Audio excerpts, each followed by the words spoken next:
tersekresi ketika ada rangsangan makanan atau minuman. Kalau kita nggak makan, kita nggak minum, maka jumlah air liur itu menurun. Padahal fungsi air liur itu adalah sebagai self cleansing atau pembersih pada permukaan gigi dan rongga mulut. Terus yang kedua, ada penyebab lain, yaitu tubuh memasuki fase ketosis. Fase ketosis ini adalah fase di mana tubuh kekurangan glukosa atau karbohidrat sehingga menggunakan lemak sebagai sumber energinya. Nanti kita bahas juga. Baik. Wah, ini peran dan fungsi harusnya, bukan fungsi ya. Sebentar saya ganti dulu. Jadi peran dan fungsinya air liur itu sebagai pembersih atau penghilang plak pada gigi dan rongga mulut. Ketika kita puasa, maka air liurnya berkurang turun, sehingga fungsi self cleansing atau pembersihan pada gigi dan rongga mulut itu berkurang. Akhirnya pelekatan plak meningkat. Kalau pelekatan plak meningkat, otomatis bakterinya jadi lebih banyak, atau lebih aktif juga, akhirnya menghasilkan asam dan mendegradasi atau mengurai jaringan rongga mulut kita sehingga menyebabkan bau mulut. Nah, kombinasi antara bakteri, asamnya, terus jaringan yang terurai, itu adalah volatile sulfur compounds. Ini adalah yang dianggap biang keroknya sebagai halitosis atau bau mulut. Sekarang kita masuk ke pencegahan halitosis karena kondisi rongga mulut. Jadi tadi ada dua ya penyebab bau mulut pada orang puasa. Halitosis, bau mulut, dan fase tubuh mencapai ketosis. Jadi ada dua penyebab ini yang harus kita waspadai. Ingat, menyembuhkan penyakit paling baik adalah mengeliminasi atau mentreatment atau merawat penyebabnya. Nah, kalau kita sudah tahu penyebabnya orang puasa ada dua, bau mulut ada dua, yaitu halitosis dan ketosis, maka kita harus mengantisipasi ini.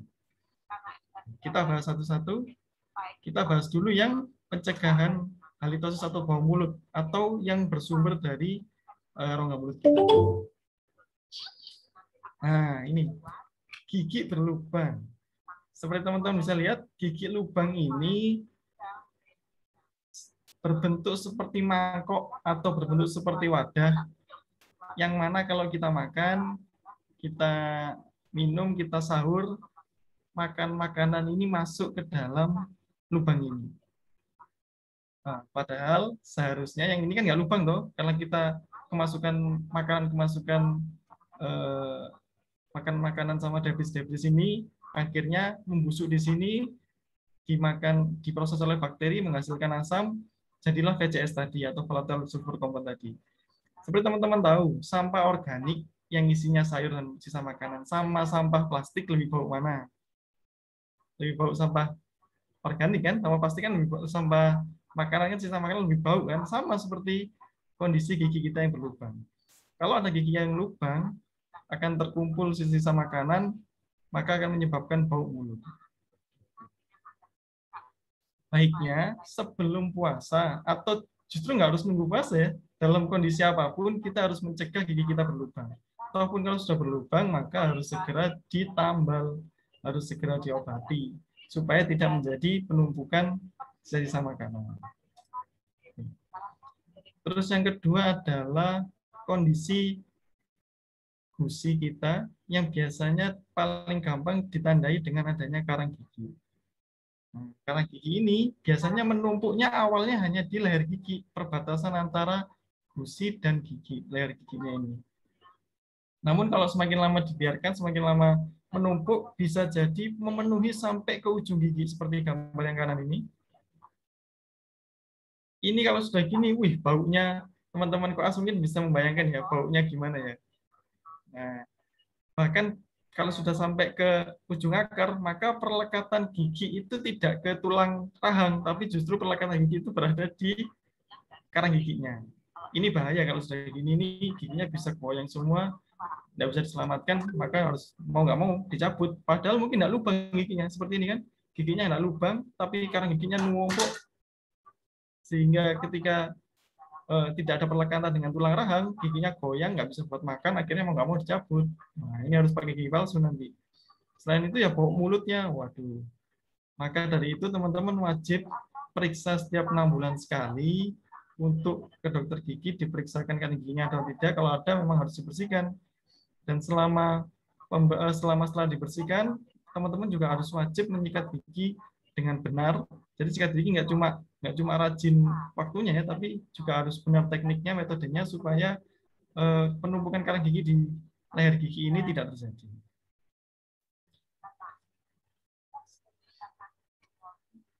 Terus yang selanjutnya adalah penumpukan kotoran pada lidah. Jadi lidah kita itu kan bertonjol-tonjol atau berpapil-papil atau tidak rata lah. Itu sangat rentan menjadi tempat penumpukan debris dan sisa makanan.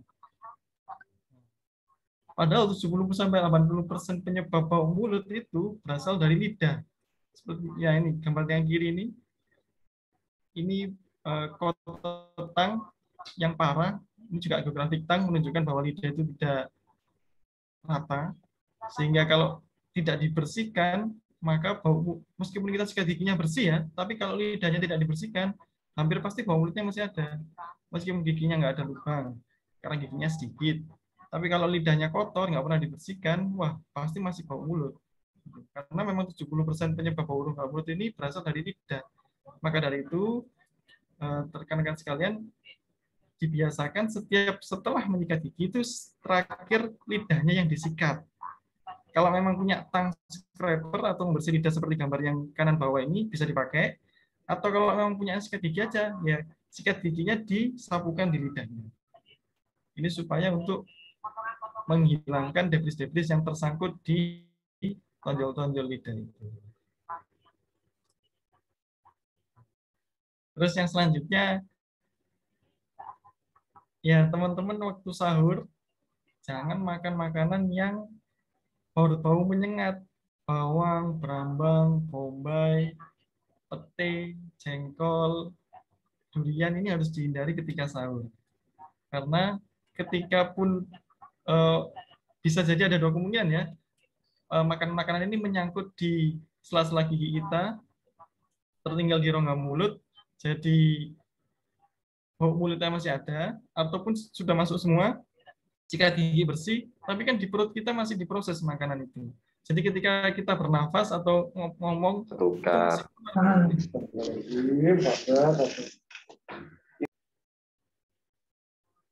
Nah, jadi teman-teman harus selektif makanan saat sahur. Jangan makan makanan yang mempunyai bau menyengat. Nah, untuk mencegah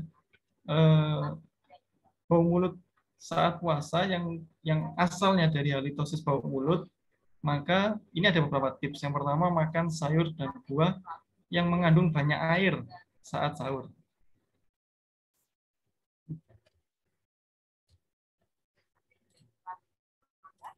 Selain untuk mencegah bau mulut, makan sayur dan buah yang berserat mengandung banyak air itu juga akan mengurangi resiko dehidrasi, karena perilisan air di dalam lambung kita dan ususnya akan menjadi lebih lama, sehingga kita bisa well hydrated atau tetap terhidrasi dengan baik. Terus, menyikat gigi kalau bisa setelah sahur namun sebelum subuh. Jadi setelah kita makan sahur, kita tunggu 10 menit, 15 menit, kita sikat gigi dulu. Setelah itu minum air hangat supaya kondisi rongga mulutnya nggak terlalu kering. Itu dilakukan sebelum subuh ya. Sebelum subuh boleh minum air kan, masih kan. Setelah itu baru kita salat subuh. Ini sebagai langkah antisipasi untuk mencegah tertelannya odol maupun air ketika kita sedang puasa. Jadi kalau bisa sikat giginya sebelum subuh. Jadi setelah subuh kita nggak perlu sikat gigi lagi. Kalau memang kita percaya atau khawatir tertelan saat puasa, misalnya ketika mandi pagi atau mau berangkat kuliah atau mau berangkat koas, maka sikat giginya dilakukan sebelum subuh. Terus yang kedua, Yang terakhir, yang ketiga, berkumur itu boleh. Berkumur itu juga akan menciptakan cleansing atau meluruhkan debris-debris di rongga mulut. Tapi hati-hati, terutama waktu wudhu ya, istinsyaknya atau menghirup. Seperti yang Dr. Soman katakan tadi, menghirup air melalui hidung, hati-hati. Nabi kan juga sudah ingatkan, kalau memang wudhu itu istinsyaklah dengan keras, kecuali saat sedang puasa. Nah, jadi kalau saat puasa gini, menghirup air melalui hidungnya pelan-pelan aja. Tapi kumur-kumur tetap boleh. Kalau kita tadi sudah bahas tentang penyebab bau mulut dari lokal rongga mulut kita, sekarang kita bahas penyebab bau mulut dari sistem tubuh secara lebih umum lagi. Jadi saat puasa, tubuh kita tuh bisa memasuki fase ketosis. Fase ketosis itu apa sih? Fase ketosis adalah, jadi tubuh kita itu sumber bahan bakar utamanya adalah gula atau karbohidrat. Karbohidrat ini disimpan dalam sel, dalam tubuh, lalu diubah menjadi glukosa, lalu diubah menjadi ATP atau energi saat dibutuhkan. Nah, ketika kita puasa, pasokan gula kan berkurang. Kita kan nggak makan, karbohidratnya juga berkurang. Ya, jadi tubuh mengambil bahan bakar lain atau alternatif bahan bakar lain, yaitu lemak atau fatty acid. Nah, fatty acid ini akan dipecah untuk menghasilkan energi. Salah satu pecahannya adalah dalam bentuk aseton. Aseton, mungkin teman-teman sudah familiar, aseton adalah sebagai penghilang kutek, ya, nail polisher atau nail polisher remover gitu ya. Baunya itu khas, seperti bau metalik atau bau buah yang sangat matang atau kematangan, baunya aseton. Nah, bau itulah yang dikeluarkan tubuh melalui exhale, melalui nafas buang, dan melalui urin. Nah, oleh karena itu, bau mulutnya orang puasa itu sebenarnya bukan bau mulut yang kotor dari rongga mulutnya. Itu kalau nggak puasa pun kalau memang kotor ya bau. Tapi khas pada orang puasa itu biasanya dari bau mulut ketosis ini. Sama seperti orang yang diet keto. Diet keto itu biasanya mereka sangat mengurangi, membatasi karbohidrat atau gula, bahkan tidak sama sekali, namun makan makanan yang mengandung lemak tinggi. Proteinnya pun dibatasi. Nah, banyak yang mengeluhkan kalau sedang diet keto itu, kalau tubuh sudah masuk fase ketosis, bau mulutnya nggak enak, seperti metal-metal gitu. Bahkan sampai ada meme-nya ini, keto bread. Nah, sama ini, kondisi ini terjadi juga pada kita saat sedang puasa. Kalau kondisi ini sudah nggak bisa dihindarkan, gimana? Memang kita kekurangan karbohidrat, kekurangan gula, masa mau makan manis-manis atau makan nasi di tengah hari kan nggak mungkin. Jadi kalau kondisi ini adalah mungkin kondisi yang fisiologis yang memang sudah diwanti-wanti oleh Rasul sejak awal bahwa bau mulut orang puasa itu khas. Mungkin bau mulut yang dimaksud itu ini, ketopretnya, bukan bau mulut karena giginya kotor atau lubang atau karena giginya banyak, bukan. Gitu.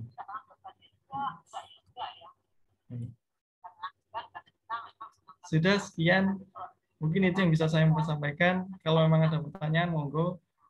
Saya menyampaikan sebagai praktisi aja, saya bukan ustadz atau yang rutin memberi penceramah seperti Dr. Osman atau Dr. Hanif. Saya hanya praktisi praktisi umum, setiap hari praktek menemui berbagai permasalahan penyakit klinis dari pasien-pasien saya. Monggo silakan melanjutkan moderator.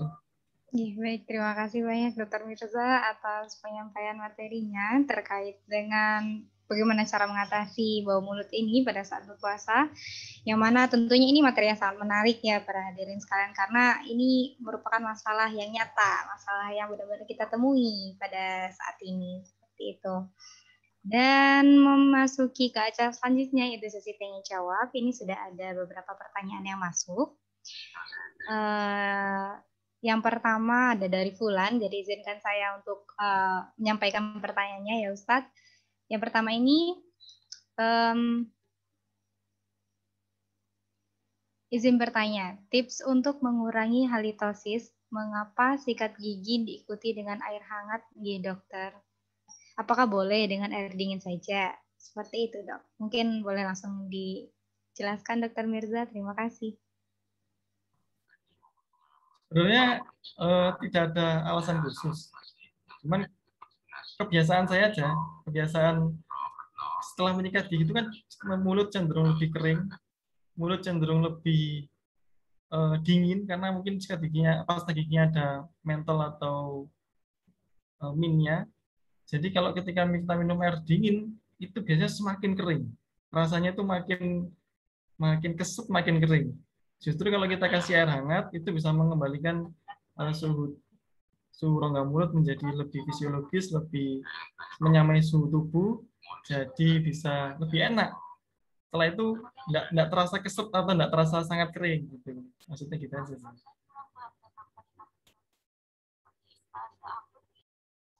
Ya, baik. Seperti itu ya, Falan bagi yang bertanya tadi. Semoga menjawab. Selanjutnya, dokter, ada lagi yang bertanya dari Ulil Amri. Monggo jika ingin bertanya langsung ke Dr. Mirza, kami persilakan untuk unmute mikrofon.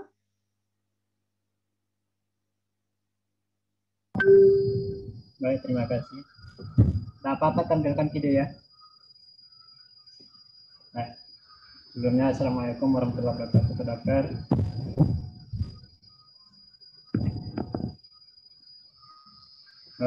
Ini kan ada adik saya meskipun sikat gigi tapi karang gigi itu nggak bisa hilang. Apakah ada yang alami atau kita harus dokter gigi gitu untuk membersihkan karang giginya? Itu aja sih, dok. Assalamualaikum warahmatullahi wabarakatuh.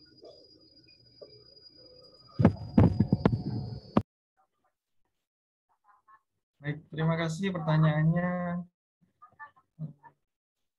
Mas Ulil Amri ya tadi ya namanya. Ya, dok. Pertanyaannya adalah apakah karang gigi bisa dihilangkan tanpa harus ke dokter gigi? Apakah bisa dengan sikat gigi atau dengan bahan-bahan alami? Sampai saat ini belum ada atau masih dalam perkembangan. Sampai saat ini cara paling efektif menghilangkan karang gigi adalah menggunakan ultrasonic scaler yang dilakukan oleh perawat atau dokter gigi. Jadi karang gigi itu terbentuk karena kalsifikasi atau pengerasan plak. Jadi plak atau sisa makanan yang menumpuk di gigi itu mengeras sehingga menjadi karang gigi itu tidak bisa dihilangkan dengan sikat gigi saja. Sikat gigi tidak cukup kuat atau tidak cukup keras untuk menghilangkan kalkulus atau karang gigi. Kalau kalkulus itu bahasa medisnya karang gigi adalah kalkulus, dental kalkulus. Nah, dental kalkulus ini bisa hilang atau dipecah perikatannya dengan gigi dengan getaran ultrasonik, getaran yang sangat cepat yang mungkin harus 20.000 sampai 30.000 Hz ke atas untuk memecah perikatannya dengan gigi.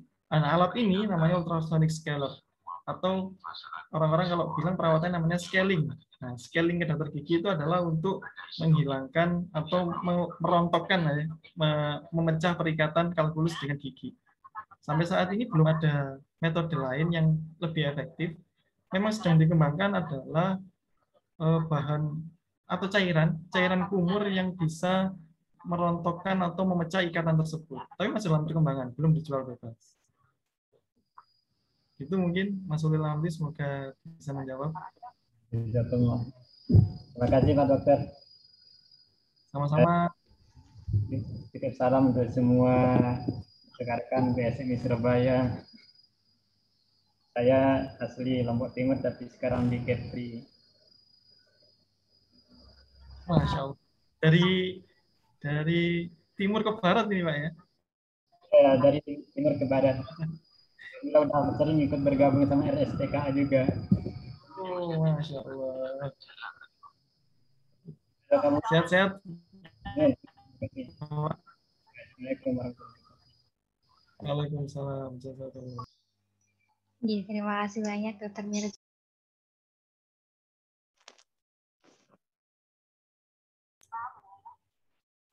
Mbak moderator ke mute sepertinya. Oh iya, mohon maaf dokter.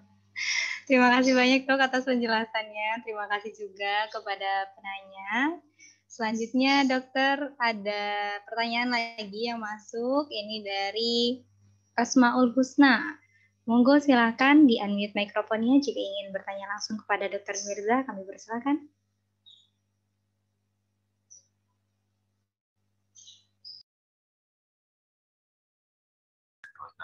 Ini yang ngechat di kolom chat ini ya? Oh, iya dok. Saya baca aja ya, sama Ustaz. Salam. Apakah penggunaan obat kumur untuk menghilangkan hal itu membatalkan puasa? Efek sampingnya apa? Oke. Terima kasih pertanyaannya. Kembali ke kaidah awal tadi, berkumur tidak membatalkan puasa. Namun, apakah obat kumur yang digunakan dengan tujuan menghilangkan halitosis akan efektif?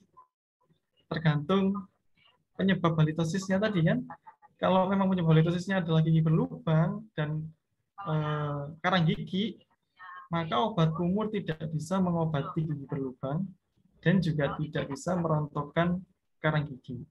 Selama giginya masih berlubang, selama karang giginya masih ada, selama lidahnya kotor, maksudnya lidahnya kotor itu penumpukan makanan ya, bukan ucapan yang kotor, itu akan tetap mempunyai atau akan tetap ada bau mulutnya. Obat kumur hanya menutupi sementara. Ketika efek penyegaran obat kumurnya sudah hilang, maka pasti akan kembali lagi halitosis atau bau mulutnya itu. Jadi memang lebih baik harus mengetahui sumber bau mulutnya itu dari mana dulu. Kalau menurut saya obat kumur yang mengandung penyegar-penyegar itu justru malah bikin mulut sangat kering. Nah, kalau mulutnya kering itu justru meningkatkan bau mulut setelah penggunaan ya. Mungkin sesaat setelah penggunaan terasa seger, baunya enak. Tapi setelah itu kondisi rongga mulut jadi makin kering, biasanya kondisi rongga mulut kering ini lebih berbau daripada kondisi rongga mulut yang basah. Seperti yang kita bahas di awal, air liur atau saliva itu sebagai self cleansing atau pembersih rongga mulut. Ketika semakin kering, air liurnya berkurang, maka semakin bau juga. Gitu. Dan obat kumur tidak efektif membersihkan plak. Yang efektif adalah menggunakan sikat gigi dengan gerakan mekanis, tidak dengan gerakan obat kumur saja.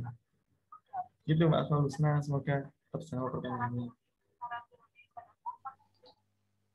Terima kasih banyak dokter. Bagaimana saudara? Ya, terima kasih dokter. Selanjutnya dok ada lagi yang ingin bertanya dari Ana. Monggo silakan unmute mikrofonnya.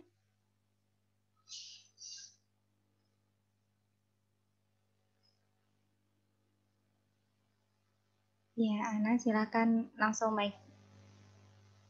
Oh ya, baik. Minta saya bacakan dokter.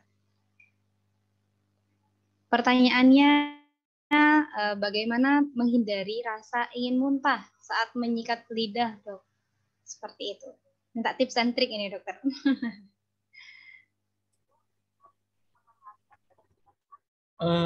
Apa tipsnya ya? Kalau tips mungkin harus lebih rileks. Nafasnya diatur, kondisi tubuhnya tenang, kalau bisa duduk-duduk. Tapi memang saya pun dulu waktu awal-awal mempraktekkan pembersihan lidah itu juga ingin muntah. Tapi seiring waktu karena kebiasaan, ya akhirnya sudah terbiasa, baik-baik saja. Jadi yang pertama, tipsnya mungkin lebih menenangkan diri, nafasnya diatur, kalau bisa duduk-duduk, terus dibersihkan lidahnya. Terus yang kedua, mungkin menggunakan alat yang menurut pengguna paling enak, paling nyaman. Kalau memang nggak bisa pakai sikat gigi, beli tong scraper atau pembersih lidah yang sesungguhnya, yang bentuknya seperti yang saya tunjukkan di awal tadi. Atau ada beberapa sikat gigi yang, kalau ini sikat gigi ya, ini bulu-bulunya, ini bulu-bulunya, di baliknya itu sudah ada garis-garis, ada garis-garis plastiknya itu bergaris-garis, itu sebenarnya tujuannya untuk membersihkan lidah. Jadi kita balik untuk membersihkan lidah, sikat giginya itu.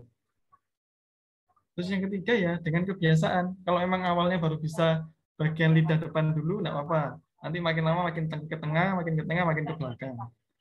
Gitu. Jadi bertahap. memang memicu muntah sih kalau memang lidah. Tapi harus dibiasakan dicoba pelan-pelan. Baik, terima kasih dokter. Mungkin itu tadi penjelasan dari Dokter Mirza untuk saudari Ana. Apa sudah cukup atau masih ada lagi? Dan bagi hadirin sekalian, jika mungkin masih ada nih pertanyaan ataupun hal-hal yang masih dibingungkan terkait hal-hal yang telah disampaikan, baik dari materi Dr. Usman maupun Dr. Mirza tadi, monggo silakan langsung chat moderator saja. Jangan sungkan-sungkan. Kita harus memanfaatkan kesempatan ini untuk menambah ilmu sebanyak-banyaknya. Baik. Terima kasih banyak Ustadz atas materi yang begitu luar biasa, membuka wawasan sekali bagi kita semua dan pastinya sangat aplikatif untuk kehidupan sehari-hari kita. Sebelum kita mengakhiri sesi yang kedua ini, izinkan saya untuk membacakan ringkasan materi yang telah disampaikan, sedikit ringkasan materinya, seperti yang telah dokter sampaikan tadi, bahwasanya bau mulut itu akan selalu menyertai orang yang berpuasa. Seperti itu.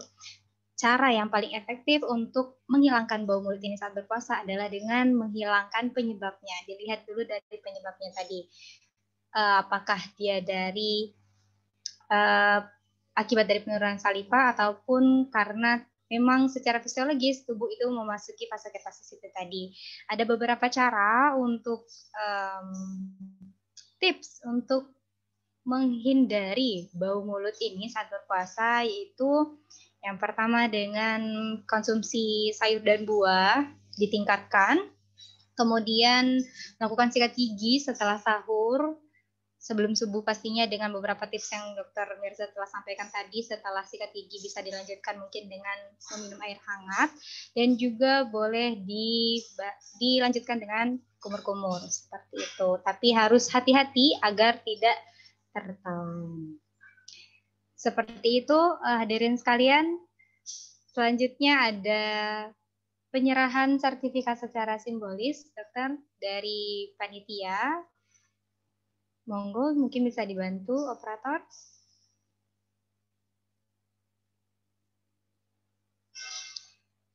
Ya, berikut kami serahkan.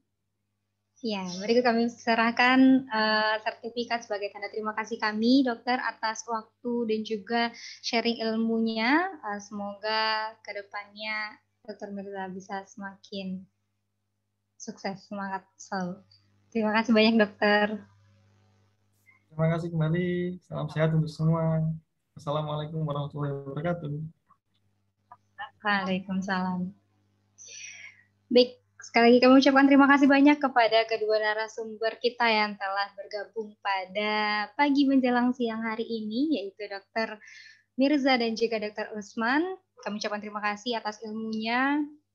Kemudian sebelum kita mengakhiri kegiatan webinar kita pada hari ini, biar bisa mengabadikan momen bersama ini, ada baiknya kita berfoto bersama dulu nih. Monggo, bagi panitia yang bertugas mungkin bisa dibantu. Bagi hadirin sekalian yang memungkinkan untuk menyalakan kameranya, monggo silakan dinyalakan kameranya, dan jika bisa menggunakan virtual background akan lebih terasa lagi euforia webinarnya. Kami tunggu. Ya, bagi operator kalau sudah siap nanti mohon aba-abanya ya.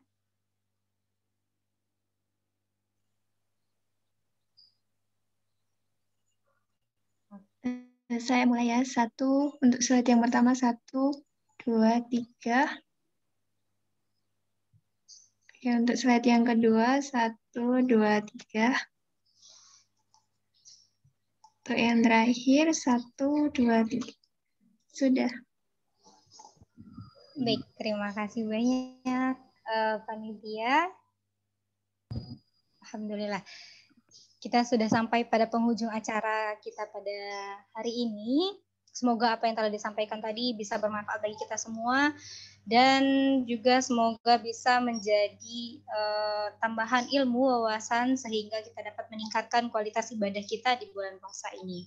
Sekali kami ucapkan terima kasih kepada seluruh hadirin peserta yang telah hadir pada pagi hari ini. Terima kasih banyak karena telah bergabung bersama kami dalam rangkaian wawasan dan juga informasi kesehatan rongga mulut dan gigi. Alhamdulillah. Akhir kata, sebelum kita mengakhiri kegiatan ini, mungkin operator bisa sekali lagi dibantu share terkait dengan poster telekonsul tadi.